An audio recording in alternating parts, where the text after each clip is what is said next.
Hello and welcome back to another YouTube video. Today I'm going to be updating my solo queue top lane tier list for patch 13.8. So if you enjoy the content, like and subscribe, and let's get into it. To begin with, there are a couple of champs I'm going to remove just because they have low play rates and it doesn't make much sense to have them on the tier list anymore. So the first one's Alistar. Once again, people played him because he got buffed, but as people kind of hop off the champ, and it's only a relative few who still continue to play it, I'm just going to remove him. Along with Asol. Asol continues to get nerfed. People play him a lot less, and as a result, I'm going to remove him from the top lane tier list. Tristana was one of those picks where I think she's not bad as a top laner, but because she has such a low pick rate, it just doesn't make a huge amount of sense to recommend a champ which very, very few people are going to pick up. So those are the three which I wanted to remove. Let's get into it.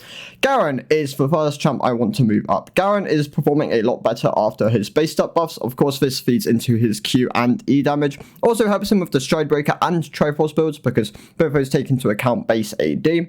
So Garen performing a lot better after that. Poppy is another champ who I'm going to move up. Poppy really benefited from her buffs for Q damage, gaining another 1% maximum health on both hits.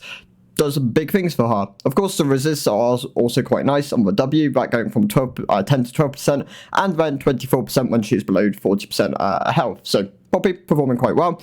Should be played quite a bit at MSI as a top jungle and possibly even a mid flex. Also does work support. So Poppy really strong at the moment. Ornn is an S tier pick. He is actually, you know what? Scrap that. He's a Z tier pick. He's safe. He's relatively blindable as long as you ban out the right things. He can win some of his really bad matchups as long as you're banning out things like Fiora, even Mordekaiser, stuff like this, or Olaf, or running the right rune setup. Ornn is a really strong champ at the moment. The buff, well, the bug fix, which ended up being a massive buff, where his knockups are no longer affected by tenacity, has helped this champ massively. Imagine a tank suddenly getting almost double their CC. It's so big for Ornn, so yeah, he's going to be a Z tier pick. I thought he would get nerfed this patch because the bug fix was so beneficial to him, but because he hasn't been nerfed into 13.9, he is still going to continue to be a Z tier pick in the top lane. Lydia is going to stay on the C tier. The changes, if anything, hurt her more in the solo lane. They benefited quite a nice amount in the jungle. The healing and the jungle monster damage will help there a lot more, but stayed relatively power neutral in the top lane. Malphite moves down to the S tier. Just a small tag off of his W. Hurts him in some of those more melee grass matchups where you're going W max. Losing a bit of the cone damage also just hurts its wave clear. So just going to move him down to the S tier. He's no longer as pickable in many scenarios. He did have a lot of answers to just random blind Malphites, things like Silas, Mordekaiser, Rumble, were all really good answers to him.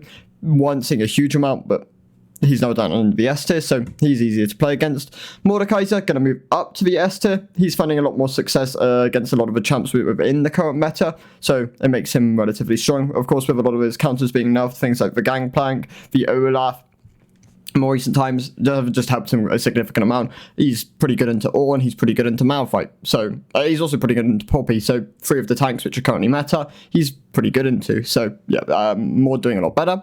Cho'Gath is going to move up into the A tier. Cho'Gath has been in the B tier for a while, because overall, going Heart still has felt kind of bad on him, but as people have been exploring different builds, it's still going to be his best mythic to go, but there are other options.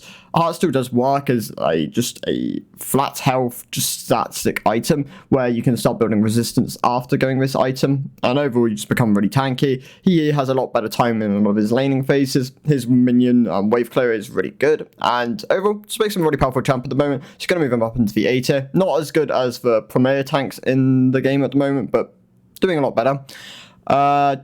Who else? Darius is actually just going to move down. Darius not performing as well as he used to. He hasn't really been adjusted in any of... well, he hasn't been adjusted for a while at this point. But overall, just performing not as well into the current meta. Even though you'd think into a lot of the tanks he'd perform decently. He's just not finding the same success. He's still a good champion, still one of the best early game bruisers at the moment. Things like Set also really strong at the moment, but just no longer an S tier pick. So that's going to be what the top lane tier list is going to look like for 13.8. It's going to stay relatively similar for 13.9. Kayle and Trundle are going to be the only things which I imagine moving. Maybe Swain moves a bit.